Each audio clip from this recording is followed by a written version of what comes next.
Os videogames atualmente são um dos recursos midiáticos mais consumidos nas mais diversas faixas etárias. É um tipo de interação que agrada o ser humano de uma maneira natural. Ora, a partir do momento que eu tenho desafios, que eu tenho objetivos e que eu luto para conquistar ou superar esses desafios, eu sou recompensado.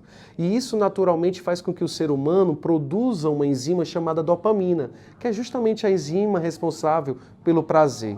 Uma outra característica muito interessante é justamente de um videogame ser projetado dentro de duas esferas muito interessantes: ambientes e comportamentos controlados e seguros. Então, dentro desses ambientes, eu posso tomar minhas decisões e não prejudicar no mundo real outras pessoas ou aspectos sociais. Atualmente, nós temos inúmeros estudiosos que analisam jogos eletrônicos ou os videogames, como é falado popularmente, sobre os seus pontos positivos e seus pontos negativos acerca da questão da mudança do comportamento humano. Ora, aqueles que são entusiastas e defendem os jogos eletrônicos acreditam que os jogos eletrônicos eles são favoráveis a estimular a questão do raciocínio lógico, a tomada de decisões, o desenvolvimento de habilidades cognitivas, inclusive também o trabalho de maneira cooperativa. Já aqueles que são mais resistentes ou relutam sobre a questão dos efeitos negativos dos videogames apontam a questão do isolamento social, a questão de uma alienação e até mesmo algum tipo de doenças neurológicas que ainda não estão comprovadas. Diante desse contexto apresentado, como os educadores, como a educação pode tirar proveito deste conteúdo midiático tão consumido das mais diversas faixas etárias? Ora, se o professor durante o seu planejamento percebe que dentro do jogo eletrônico, dentro do videogame, tem um elemento de intencionalidade pedagógica, ele pode se apropriar desse conteúdo midiático e converter em uma ferramenta pedagógica. Um exemplo disso seria, por exemplo, o jogo Civilization, em que há um desenvolvimento cultural, social, de uma determinada civilização humana, desde os seus primórdios até a sua evolução no ápice do que a gente pode considerar como uma civilização avançada.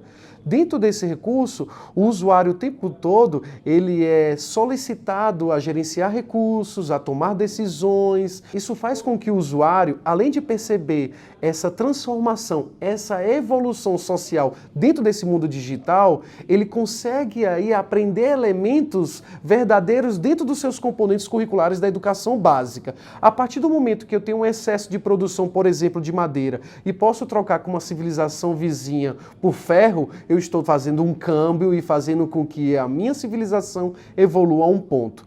Esse processo de aprendizagem baseada nos videogames também pode ser tirado proveito da própria família em casa, se aproximando do seu aluno, se aproximando dos seus filhos, se aproximando do entendimento do que seria aquele jogo.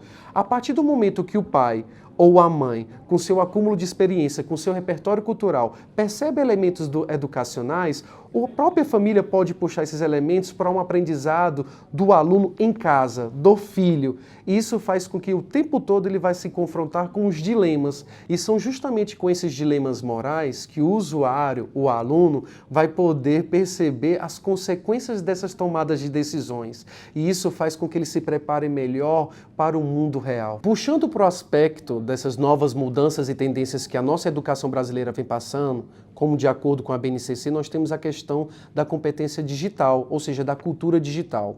E os videogames são excelentes espaços virtuais para se trabalhar e se desenvolver essa competência com os alunos. A partir do momento que dentro desses espaços virtuais eu posso desenvolver comportamento, arquitetura, gerenciamento de recursos, tomada de decisões, eu também estou despertando no aluno um senso crítico e analítico de como é que é o uso correto dessas ferramentas digitais.